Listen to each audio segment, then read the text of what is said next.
Selain aborsi, sejumlah pasangan di luar nikah kerap memilih jalan pintas untuk menutupi aib akibat perbuatannya, yaitu dengan cara membuang bayi. Berbagai kasus pembuangan bayi sangat sering kita dengar hampir setiap hari. Seperti kasus yang terjadi di Desa Gamping, Kecamatan Suruh, Kabupaten Trenggalek, Jawa Timur, 22 Januari lalu. Warga sempat dikejutkan dengan penemuan jasad bayi di tengah hutan pinus. Saat ditemukan, bayi laki-laki yang diperkirakan berusia 2 hari itu berada di dalam kantung plastik hitam dengan ari-ari yang masih menempel pada pusarnya. Kejadian hampir sama juga terjadi di Desa Payatumbi Baru, Kebayakan, Aceh Tengah, tanggal 3 Februari lalu. Warga dihebohkan dengan penemuan bayi laki-laki berusia 4 hari yang dibuang orang tuanya di depan warung bakso. Pemilik warung baru mengetahui ada bayi di tempatnya setelah mendengar suara tangis bayi pada tengah malam. Bayi malang tersebut kemudian langsung dibawa ke rumah sakit untuk mendapat perawatan. Sementara pada 9 Februari lalu, di perumahan Polres Paradise 2 Cipondoh, Kota Tangerang, warga dikejutkan dengan penemuan bayi laki-laki berusia 2 hari. Saat ditemukan, bayi mungil itu berada di dalam kantong plastik yang dibuang dekat tong sampah. Warga kemudian melaporkan penemuan bayi tersebut ke polisi dan membawa bayi malang itu ke rumah sakit. Polisi menduga bayi tersebut dibuang orang tuanya karena merupakan hasil hubungan di luar nikah.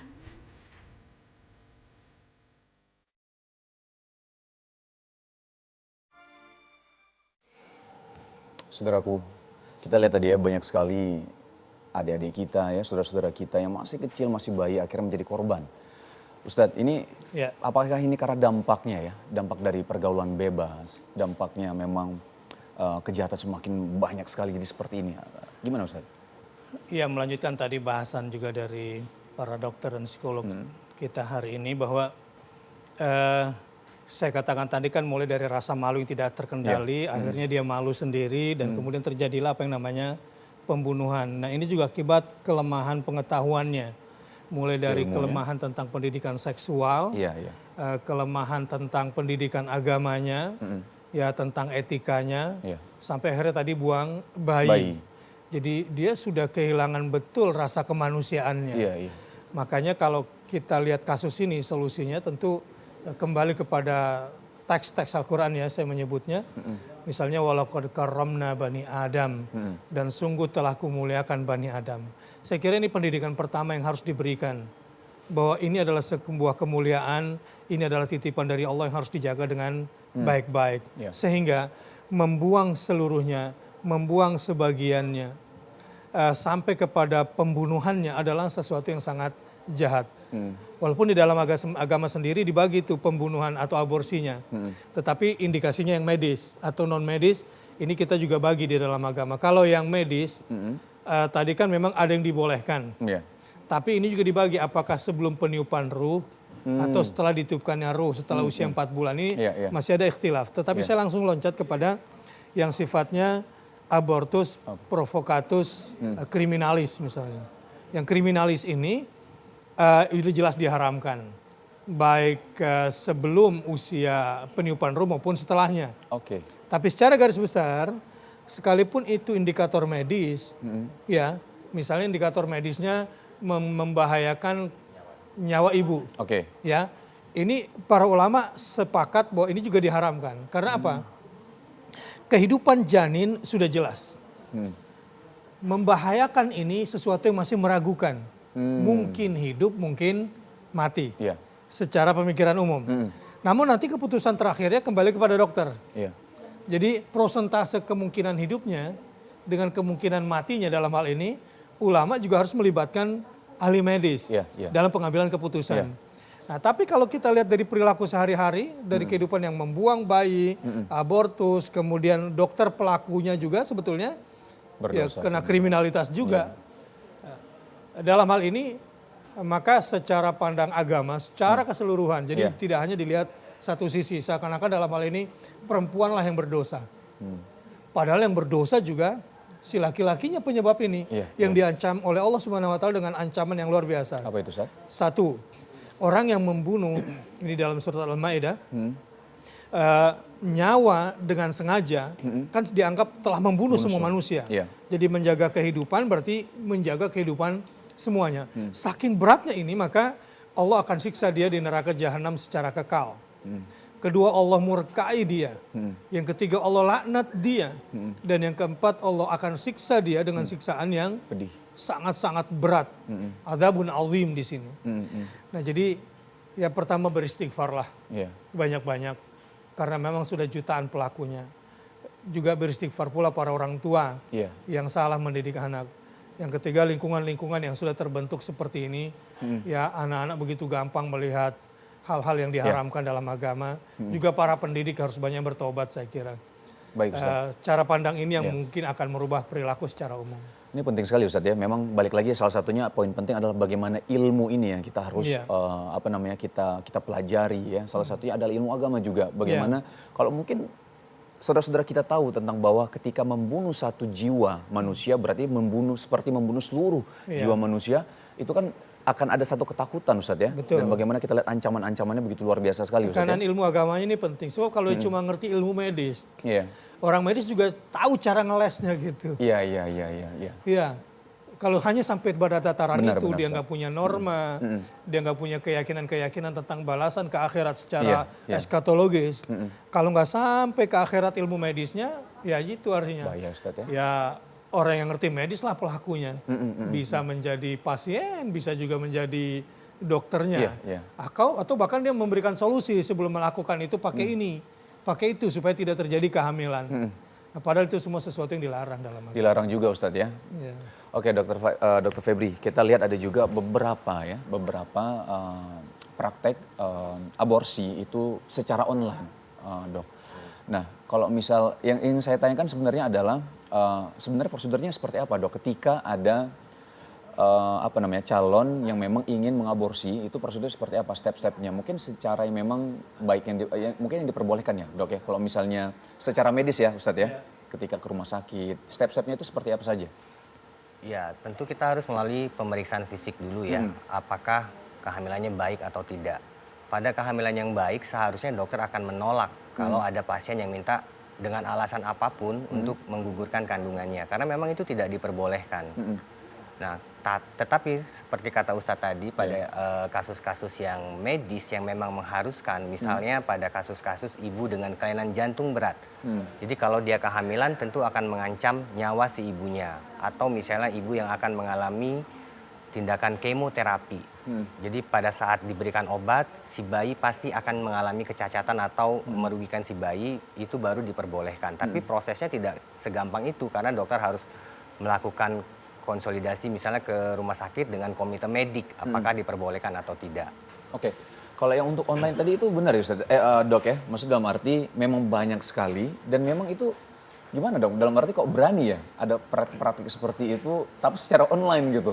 Ya itu balik-balik seperti kata Ustadz, ya ke dokternya sendiri ya. Kalau dokternya memang tidak didasari sama pendidikan agama yang baik, ya dia akan melegalkan segala cara dengan istilah-istilah medis yang dia ketahui. Tapi sebenarnya memang tidak diperbolehkan. Jadi penting lagi, Ustadz, balik lagi ya, selain ilmu yang memang dikuasai seorang dokter secara medis, balik lagi ilmu agama tetap penting ya, Ustadz, ya. Jadi bagaimana dia akhirnya timbul rasa malu untuk seperti itu gitu. Oke, Ibu Nino gimana, Ibu? Kalau tentang pendidikan nih, kalau tentang pendidikan Maaf tadi kan ya, kan kita nggak bisa hanya, kalau menurut saya penting memang pendidikan agama, tetapi harus dilengkapi dengan pengetahuan supaya mereka bisa menjaga diri, kan gitu kan. Nah jadi sekarang ini misalnya aborsi itu tidak hanya karena yang tadi disebut seks bebas, ya. Ada juga yang misalnya kadang-kadang suami tidak mengizinkan istri. Ini banyak. Menurut banyak, tidak mengizinkan. Menurut studi yang saya yang kecil ya. Tetapi ini tidak cuma remaja ya. Yang paling banyak lebih dari 70% yang melakukan adalah ibu yang sudah menikah maksudnya. Ya. Nah itu Karena karena apa, Ibu? apa? Karena macam-macam, karena mereka salah pengetahuannya, keliru, gitu ya. Misalnya Maksudnya harusnya, salah. misalnya mereka ber-KB, minum pil, tapi karena salah pemahaman. Jadi misalnya kan pil itu harusnya, kalau pil harus diminum tiap hari pada waktu yang sama. Jadi kalau misalnya habis subuh harus habis subuh terus gitu ya. Tapi dia mempunyai penilaian yang pokoknya tiap hari. Nah jadi kan gagal gitu ya. Dia merasa dia udah ber-KB kok juga hamil. Nah, jadi itu. Nah ada lagi juga yang untuk kontrasepsi lain, karena memang kita itu lemah dalam memberikan pendidikan atau pemberdayaan mengenai apa yang disebut kesehatan reproduksi gitu ya, yang lengkap gitu ya. Nah sehingga memang masih banyak ini kekurangan. Begitu juga di desa-desa itu banyak sekali laki-laki karena dia tidak ngerti ya sebenarnya KB itu apa. Jadi pokoknya melarang istri nggak boleh ber-KB.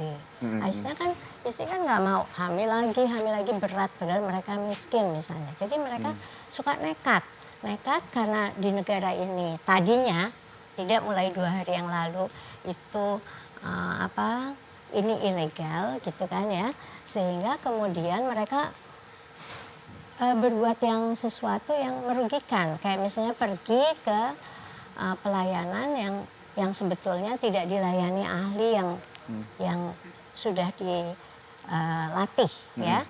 Nah sehingga karena itu bisa dilihat bahwa kematian ibu kita makin lama makin naik, terutama belakangan ini itu naik tinggi sekali. Ini memang ada perbedaan pemahaman lagi ya Ustadz ya. Kalau misalnya kita bilang tadi, mungkin Ibu Nino tadi menyampaikan bahwa mungkin di daerah-daerah gitu banyak beberapa suami yang mungkin dalam arti pingin anak yang banyak gitu. Kalau saya sendiri jujur ya Ibu ya, saya pingin anak yang banyak. Kalau bisa bikin kesebelasan bola kalau bisa.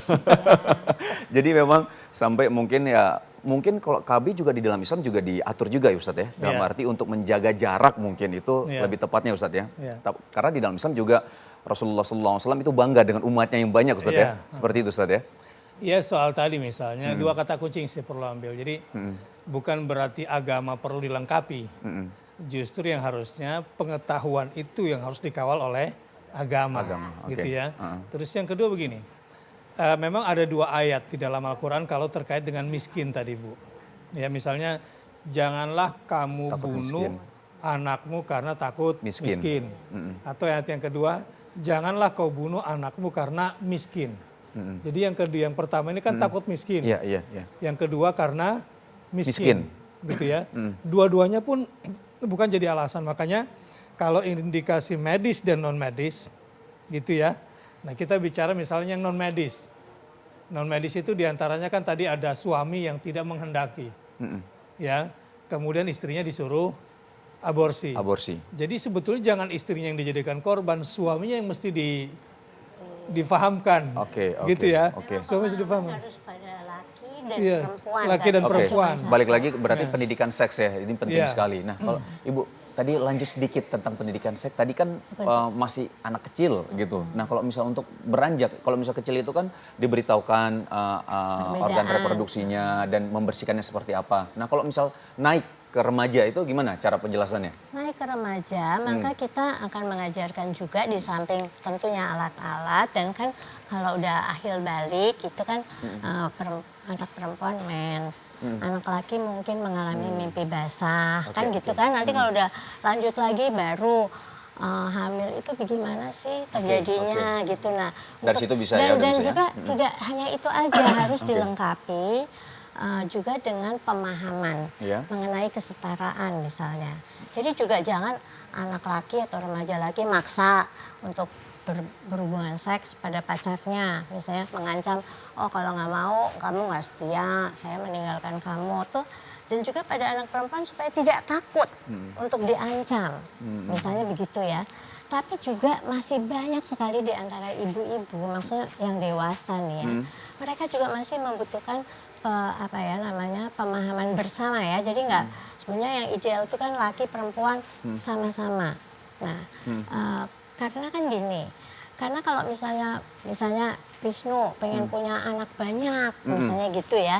Itu kan kita juga harus memikirkan karena sehat itu, arti sehat itu bukan hanya fisik saja, sehat juga psikologis, sehat juga sosial, dimana perempuan juga harusnya mendapat kesempatan untuk misalnya dia itu enjoying herself, mengembangkan diri, ikut di dalam kegiatan-kegiatan sosial. Kalau dia harus terus saja punya anak bisa sampai 11 atau lebih seperti. Tapi kalau enjoy Bu gimana Bu?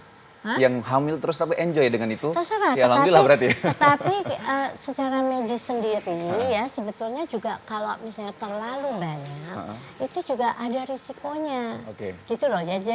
Jadi bukannya misalnya bisa aja karena dia enjoy boleh berapa aja. Jadi itulah yang harus diperhatikan juga apakah si perempuan mau. Harus dipertimbangkan ya. Betul. Pertimbangan medis, pertimbangan sosial. Ya, karena kan kita pengen punya anak, Allah juga ingin anak itu kita nggak cuma ada terus dikasih makan, tapi kan diberi pendidikan. Nantinya kita harus bertanggung jawab sampai selesai pendidikan itu. Baik Ibu, kita break dulu sebentar ya. Baik saudaraku jangan kemana-mana karena kami akan kembali setelah yang satu ini tetap di Makna dan Peristiwa.